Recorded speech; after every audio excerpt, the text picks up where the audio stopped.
Geek Therapy Radio.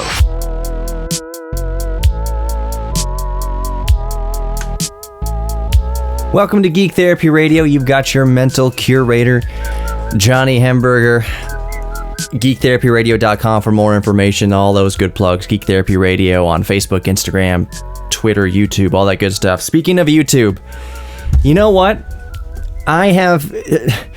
Life's been crazy for the past few weeks, to say the least. Those of you who don't know, I live here in Texas, and we just went through that crazy winter storm here in Texas where the entire Texas electrical grid failed.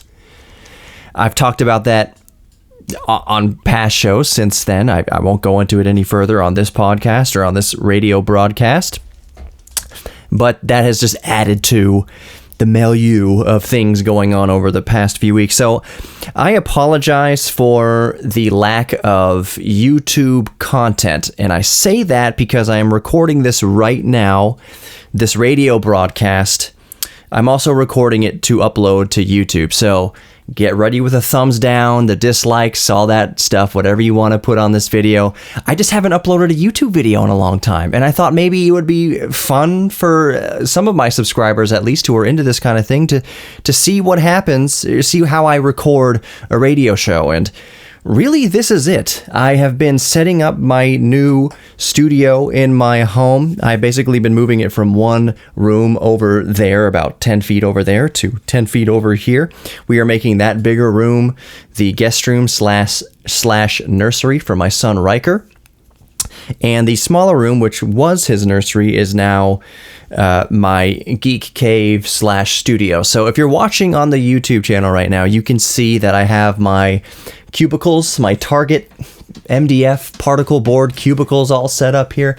I've got a green screen. Let me pull it down here. And I got to keep talking because this is the radio and you can't have too much dead air. So I'm going to pull it down just enough on the video so you can see that I have a green screen set up here. You may have seen it if you follow me on Geek Therapy Radio on Instagram. But yeah, so there's the green screen. I can probably pull it down a little bit further. When I use the green screen, I'm going to be standing, so it's perfectly adequate. It's just a newer green screen. I got it on Amazon for... it was on sale for like $60 or $70, down from like $130. So yeah, I've been setting up the studio because one of the things that has been so busy for me recently, and this is kind of where I'm going with this segment at least, and maybe it'll spill over to other segments, is kind of the anxiety that comes along with being paid to be creative. A lot of us think that, I can't, if I had a job that paid me to be creative, then I'd be all set. Actually, let me turn this light off real quick. Speaking of creative, I want more moody lighting. No, I'm going to turn it back on. Turn that back on there. So a lot of us think that being paid to be creative would be a dream come true, and it is. I do not regret at all or have any remorse or any second doubts about being hired on by the Houston Museum of Natural Science to be their YouTube channel manager. Basically, all the content that goes onto YouTube goes through me first, and I upload my own content to the HMNS YouTube channel. My own pieces that I write and flesh out and script and collect and shoot and get B-roll for and tell my stories. But I'm in charge of the Houston Museum of Natural Science YouTube channel now, which is a world-class museum by any stretch of the imagination. HMNS is a world-class museum. And that comes with a little bit of stress and anxiety that I will get into in a moment here.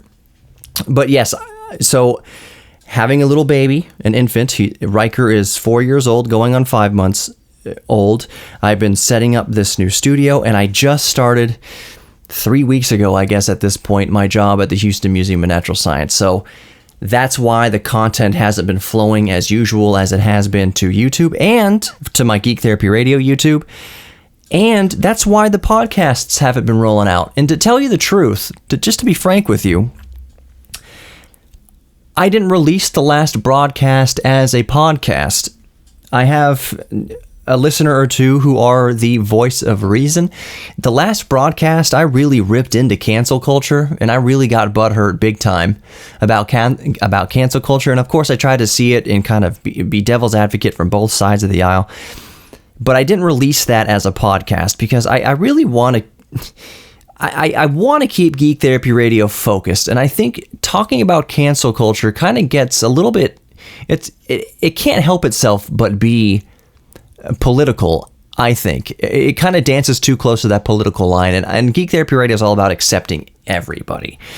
So whether you're Republican or Democrat, liberal, conservative, or if you're listening from a different country, a lot of my listeners are from different countries who have different flavors of conservatism and different flavors of liberalism. It doesn't matter where you come from. It doesn't matter your walk of life. It doesn't matter the color of your skin. It doesn't matter your sexual orientation. It doesn't matter how you identify, what gender you identify, what sex you identify, who you love, who you don't love.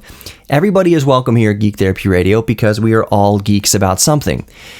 So when I go off, and I'm entitled to go off, I'm entitled to my own opinions, just like anybody else is entitled to their own opinion.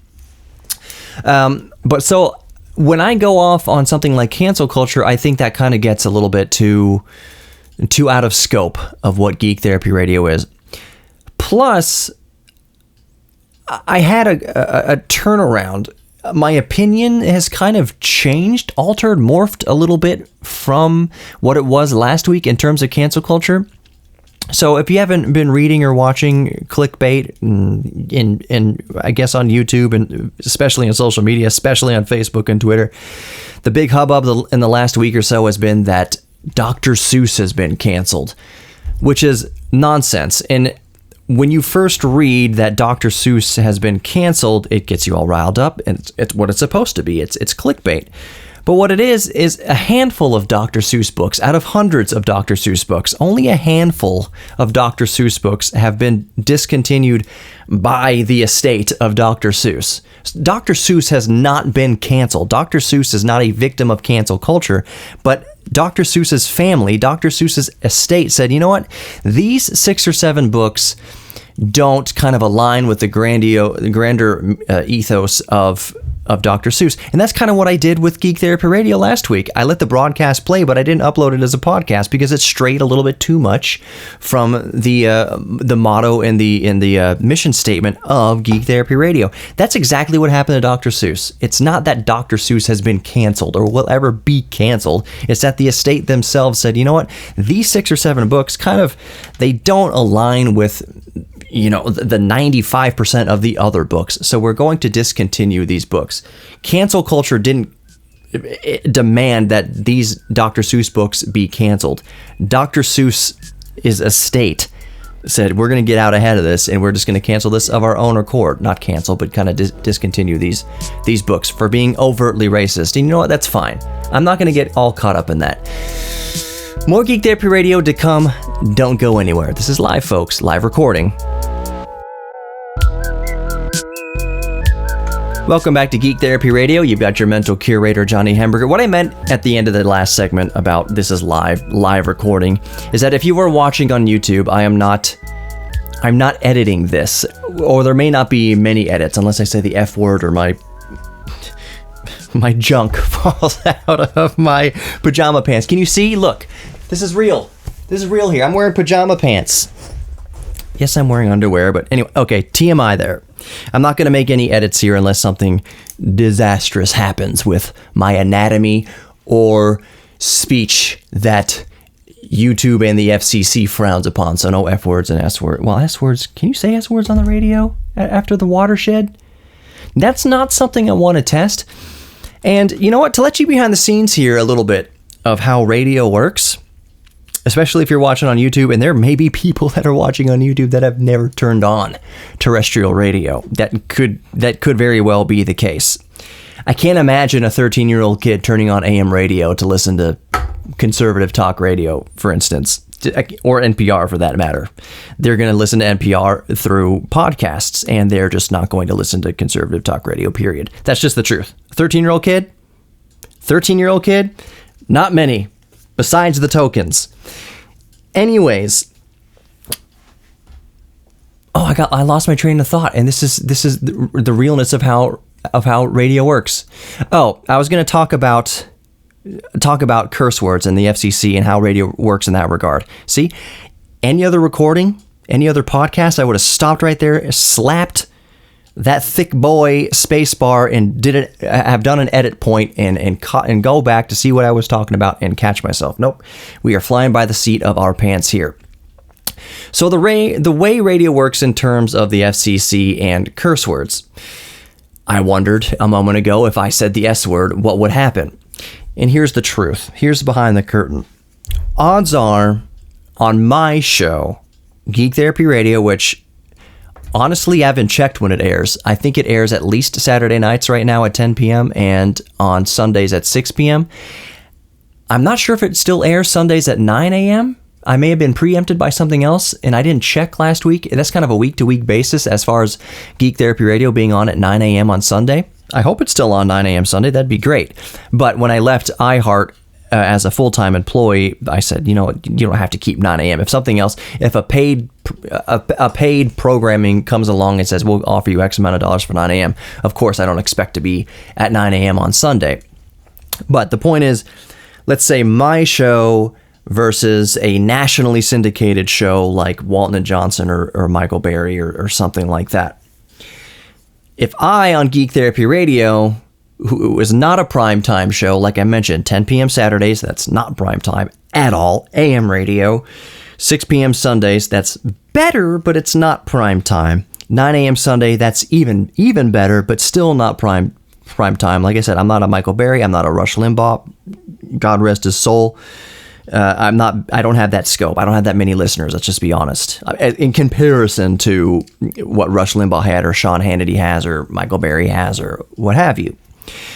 So if I said the S word here in my radio broadcast, the dirty word for shoot, just replace the oo with an I, the OO with an I. If I said the S word, let's take it one further. If I said the F word, what would happen to me? Honestly, probably nothing. Probably nobody would notice. The FCC, unless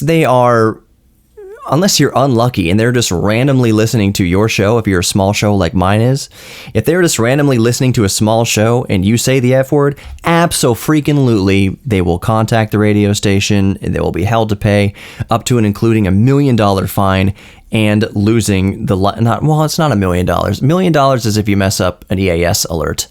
I don't know what the fine is for the F word, but you can still technically lose your license. The radio station could lose the license for airing the F word. Technically. Will that happen? Probably not. So if the FCC was randomly listening to my show, my small radio show, which is not nationally syndicated, and they heard me say the F word, the FCC, honestly, what would probably happen is they would email the program director, they would email Justin King, or they would email Brian Erickson or something like that and say, hey, your host said the F word the other day. Don't let it happen again. Or they could say, your host said the F word the other day, here's a $50,000 fine or whatever. But what would really happen in 99.9% of times is if I said the F word on my radio show, absolutely freaking, I'm not going to say the real F word, absolutely freaking nothing would happen. Nothing. Because people saying the F word, the F-bomb getting across the airwaves on public broadcast radio happens more often than you think. It usually happens with telephone callers, with people calling into a call-in type radio show. They'll get hot and bothered and say the F word, and somebody's asleep at the wheel and they won't hit the 10-second dump button on the audio buffer, which works almost exactly like a CD buffer. Anti-skip CDs. I am dating myself.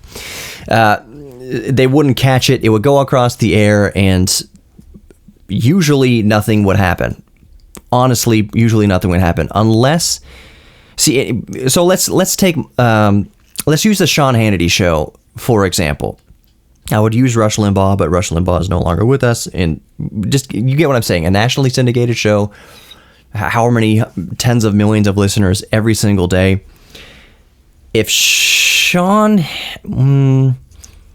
that's kind of tough. That's kind of tough. If the FCC wasn't particularly listening to that show that day of Sean Hannity, of a nationally syndicated show, if the FCC wasn't listening for some reason, and a caller and an F-bomb went across the airwaves on a nationally syndicated show, If the FCC wasn't listening, probably nothing would happen. Unless a caller calls in or somebody emails the program director or emails the producer or whatever. If somebody listening complains about it, then something might happen. But so if the FCC isn't specifically listening, nothing would happen. But if if a bunch of listeners email, which is increased odds of it happening if you have 20 million listeners, if somebody emails and says, hey, we heard the F-bomb on the radio, I was offended, yeah, that would make its way up to the FCC, and then the FCC would get involved. But like I said, if the FCC wasn't specifically listening at that point in time, honestly, probably nothing would happen.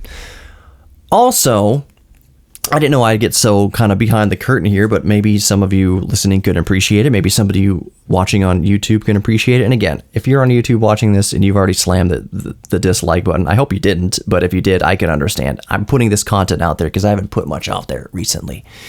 This is how a radio show gets made. Off the cuff, no edits.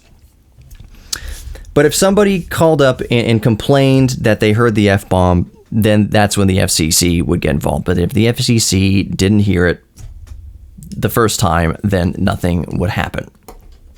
And that's all I would say on that subject. You know, it's kind of funny.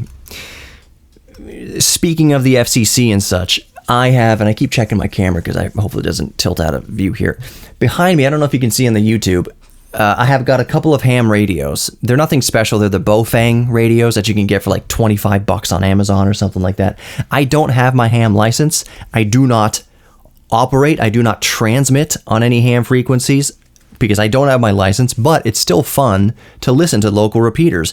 If you're in Houston, a good repeater to listen to is the one that's on top of the Williams Tower in the Galleria, which is the highest skyscraper in Houston. The frequency is 444.300. So if you have a ham radio or any radio that can, or like a SDR scanner, where's my SDR antenna? It's somewhere down there, software-defined radio. Tune to 444.300 if you're in Houston, and you can hear that repeater probably all over Houston. I've picked it up as far away as Kingwood. I'm in Missouri City, and I pick it up. But I was talking about the FCC.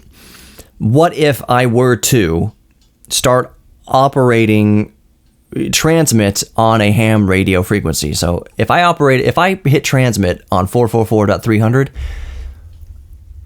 honestly, because to tap into a repeater, you have to send out the correct tones and the correct protocol, which my radio is not set up to do. So if I transmitted on 444.300, would the FCC come after me guns a-blazing?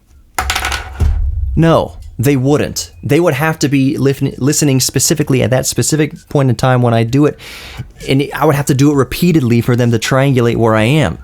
So there's a lot of concern about these radios and people illegally using the frequencies, which both is and isn't a concern. But anyways, more Geek Therapy Radio coming up. Don't go anywhere.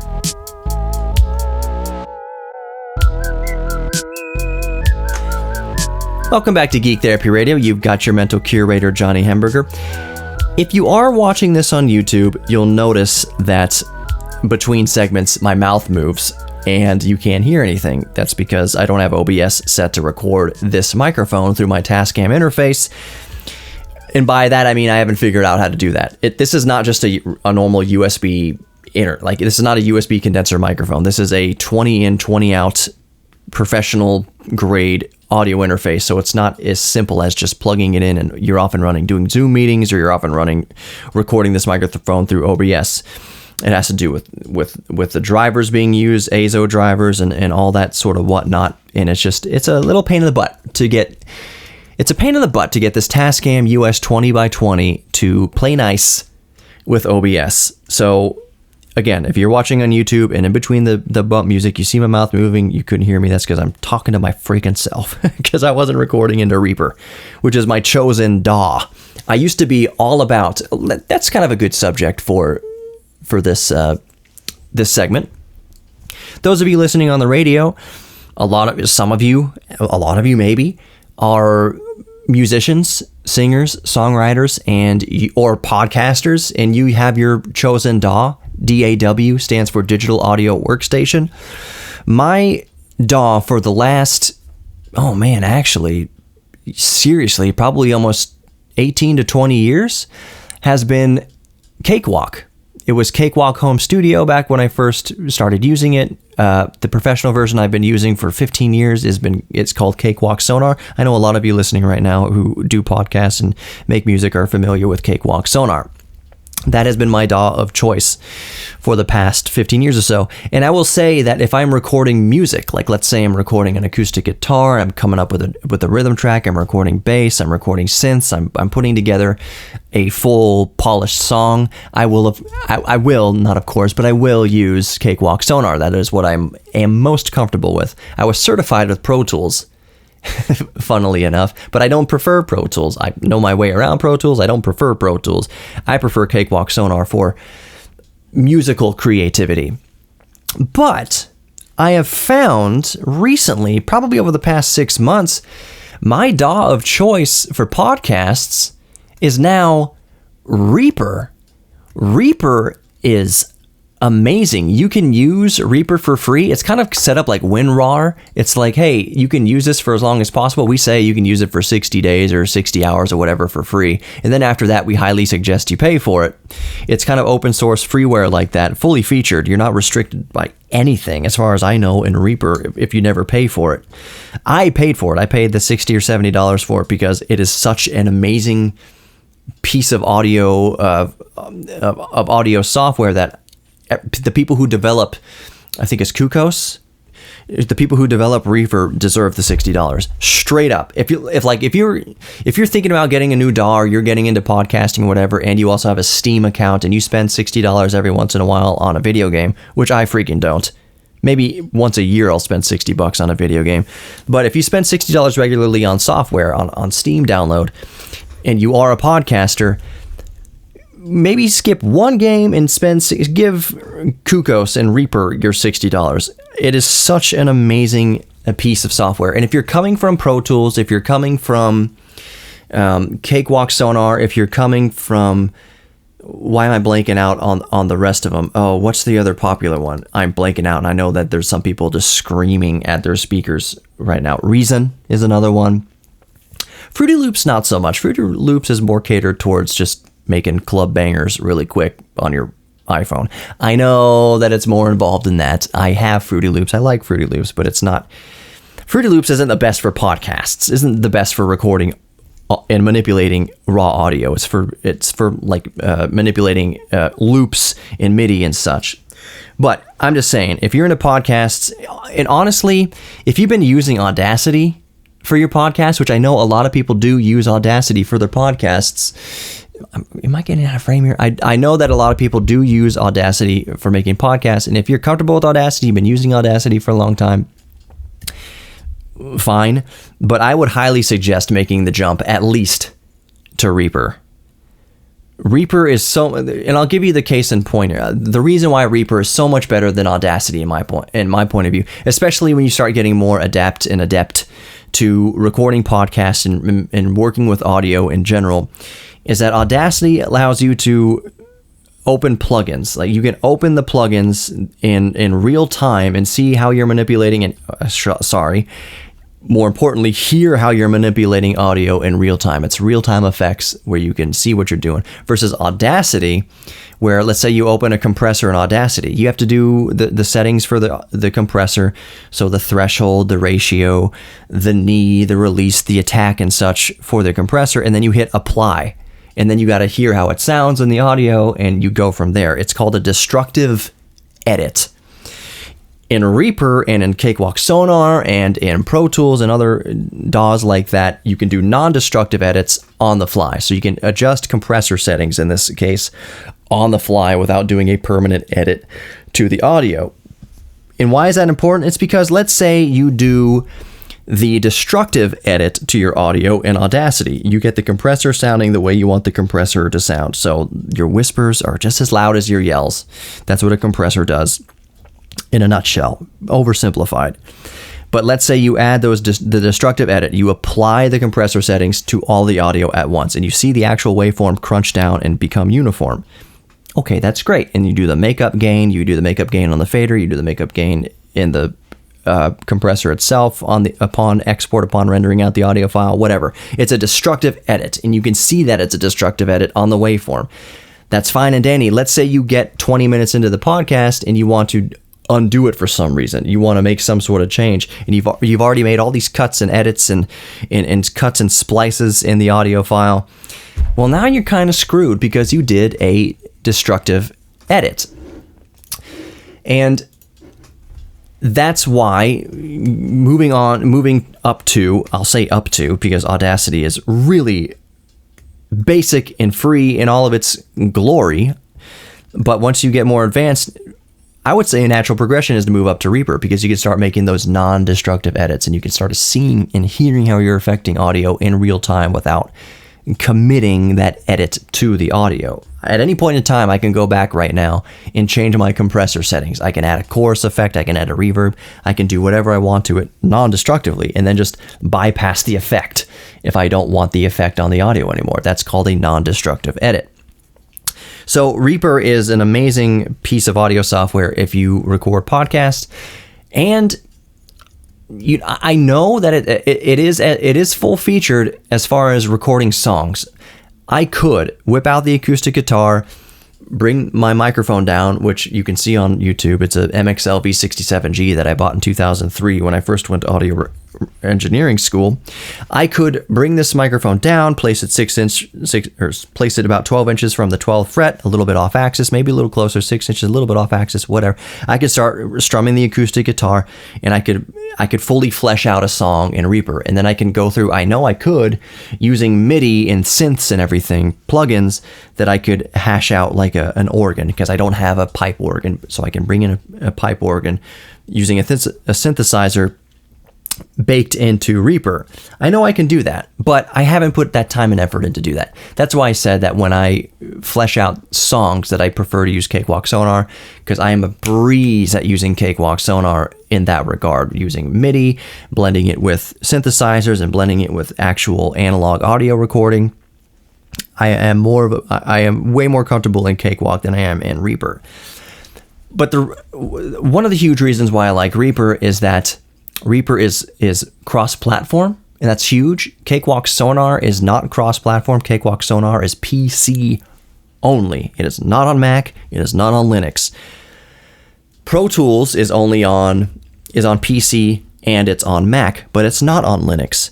Reaper, and this is huge here, huge reason why I switched to Reaper for podcast. Reaper is available on Linux, PC, and Mac, which is amazing, which means that if I felt so inclined, and I've done this before, you can go back through the podcast archives and listen. I've recorded entire podcasts, recorded and edited podcasts on my Raspberry Pi 4 and going back further to my Raspberry Pi 3.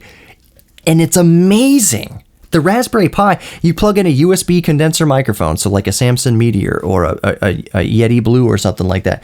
Actually, Yeti Blue, I believe it's the basic model of Yeti Blue, like a Yeti Snowball. Anything that doesn't require special drivers, you plug that into one of the USB ports on a Raspberry Pi, you load up Reaper, which is exactly the same version of Reaper that's on PC and exactly the same version of Reaper that's on Mac. And you're off to the races recording songs, recording podcasts, and I can save the session to the Dropbox, which is kind of harder to do on a Raspberry Pi and on Linux, period. But it can be done through the web browser. And then I can open up a project that I started in Reaper on a Raspberry Pi and finish it on my Mac or finish it on my PC.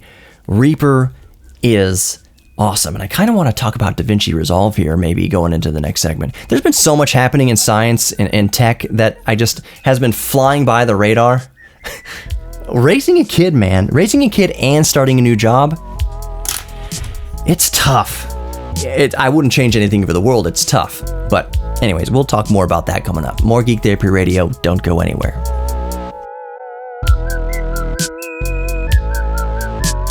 Welcome back to Geek Therapy Radio. You've got your mental curator, Johnny Hemberger, and we are now in the fourth and final segment of the radio show. If you are watching this on YouTube, actually, if you're listening to this on the radio, I suggest you go to Geek Therapy Radio on YouTube. Just seriously, type in Geek Therapy Radio in YouTube or Geek Therapy Radio Podcast into YouTube. It'll come up. Once you start typing Geek Therapy, you'll see Geek Therapy Radio come up. Just make sure you're looking for the red, white, and black color scheme across anything. If you're looking for Geek Therapy Radio in your favorite podcast player, so if you're listening to Geek Therapy Radio, or you're searching for Geek Therapy Radio in Spotify, or you're searching for Geek Therapy Radio in the iHeartRadio app, or you're searching for Geek Therapy Radio in Apple Podcast, whatever. If you're searching for Geek Therapy Radio podcast across anything, any platform, any social media, anything ever, make sure it's the red, white, and black color scheme. The actual logo might change from platform to platform, possibly, but it's always a pixelated red, white, and black theme, and that's how you know you got me. So like I mentioned, if you're listening to the radio, I'm uploading this recording to YouTube with the camera and everything, which is a Canon SL3, a 250D, depending where you are in the world. I'm uploading this to YouTube because I've just been there's been so many changes in life happening, and I haven't been able to upload a new video to YouTube in quite a while. I wrote a script, and I've started fleshing out a video for the Geek Therapy Radio YouTube about the Nintendo Switch Lite and why I prefer the why I like the Nintendo Switch Lite, given that I already have a vanilla Nintendo Switch. So I have 2 Nintendo Switches, and I find myself playing the Nintendo Switch Lite the most. So I was making a video about that. And it's kind of funny in the script, and I swear I'll release that video eventually. But in the script, I don't use the N-word at all. The second most hated N-word on YouTube is Nintendo. Anybody who runs a relatively small channel like I do, I think I'm coming up on 5,000 subscribers at some point. I'm like at 4,400 or 4,500 right now on Geek Therapy Radio on YouTube. If you are not a huge channel, do yourself a favor and never ever audibly record the word Nintendo into your voiceover. Nintendo will clamp down on that. YouTube will clamp down on that. Your video will get no traction if you mention Nintendo at all if you're a small channel. It's just not happening. Just the way Nintendo is. The way in their agreement with YouTube. You can make the best video ever, but if you mention Nintendo anywhere in it, the algorithm kills it. Absolutely kills it.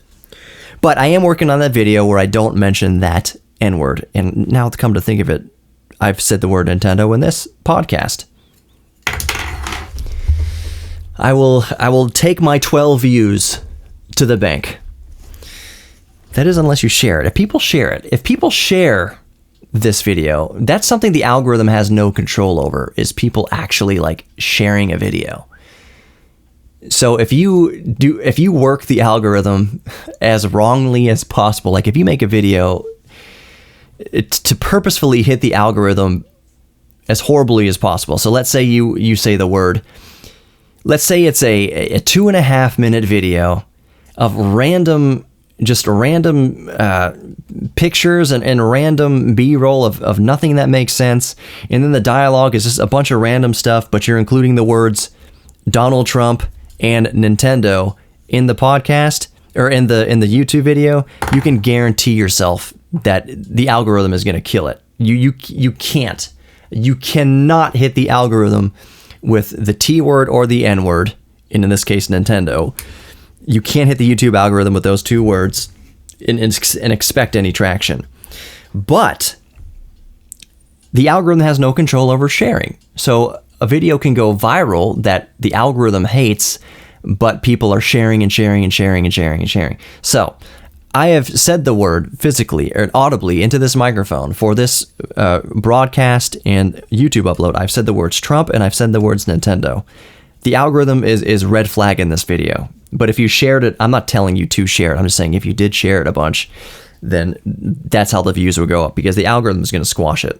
And like I mentioned earlier, I'm going to take the 12 views that this video gets, roughly. I mean, in comparison to other uploads that I've made that have tens of thousands of views, I think my PSP video, the first PSP video I've uploaded, is encroaching darn near on 200,000 views, almost 1/5 views. And maybe in the next year it'll have 250,000 views. Maybe eventually it'll have 1 million views. I don't know. So I have a video on my channel that is doing very well. It's that first PSP video. It has close to 200,000 views.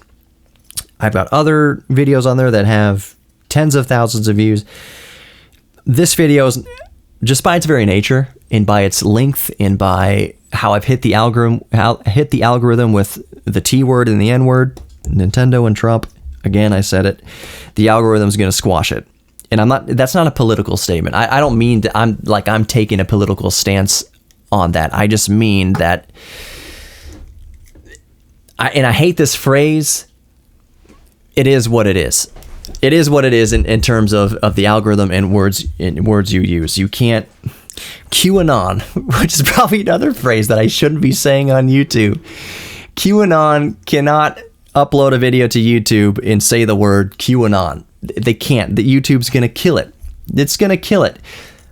Except that QAnon would be more inclined to share amongst themselves, to take the link of the YouTube video and share it. That is if YouTube doesn't censor it altogether and cancel the upload, so to speak. There's all these different facets to how YouTube works, and just letting you know, if you're listening to the radio broadcast and you just decide to go watch this on YouTube, it's not going to get a lot of views unless some sort of miracle happens, which is kind of funny because, like I mentioned earlier, I am the YouTube channel manager of the Houston Museum of Natural Science, and I'm expected to kind of know these things to ramp up the museum's foothold on YouTube, to optimize its foothold on YouTube. So anybody who makes a video for that channel, it goes through me. The ideas for the channel go through me, and it's really kind of basic stuff, is what's going to work best for the algorithm. And I've looked, you can see the metrics and the analytics. I've only been here 3 weeks, and we're getting more subscribers than before I came on. We are getting more average view duration than we were 3 weeks ago. And our click-through rate is improved. And I mean like 300%, like across the board, we're getting like 300% more subscribers per, it's kind of hard to tell because I've only been here for 3 weeks, but like per 28 days is the metric that YouTube uses. So subscribers are up, click-through rate is up, and view duration is up on that channel. So, and that's just from very basic knowledge of how the algorithm works. So it's kind of funny that on my own channel, I release a video that is 40 minutes long. It's going to be 39 minutes long, pretty much. Yeah, it's going to be about 39 minutes long, maybe a few seconds over, which I know the algorithm is changing in terms of a video length. It kind of used to be like the golden rule was make a video of at least 10 minutes. And you saw a bunch of YouTubers doing this. And maybe hopefully this is fascinating to you just listening to the radio broadcast to kind of know how YouTube works. The old magic number was 10 minutes, and you would see YouTubers stretching scripts, and just make kind of like not commentary, but stretching that script to be 3 or 4 pages at least, so that they could hit that magic 10-minute mark. Because you hit that magic 10-minute mark, and then you have average view duration of like over 50%. Let's say you keep audience retention for like 50% of that 10-minute video. They don't even have to finish the video. As long as they watch like 50% of the video, then the YouTube algorithm, and you didn't say Nintendo, and you didn't say Trump, and you didn't say QAnon, and you didn't say whatever, Patriot. And if you didn't say any of those keywords, then the YouTube, and you got 50% retention and the video is over 10 minutes long, the algorithm would latch onto those videos and promote it to other random people. That's just how it worked. But I think YouTube is lifting those restrictions, that it doesn't have to necessarily be 10 minutes in order for it to gain traction. It has to do with view duration and how many people are clicking your videos and how many ads they're going to see. It all boils down to the ads. I've rambled long enough for this radio broadcast. You are worthy of love. You are worthy of giving love and receiving love. We are all geeks about something. Always remember that. I'll talk to you next time.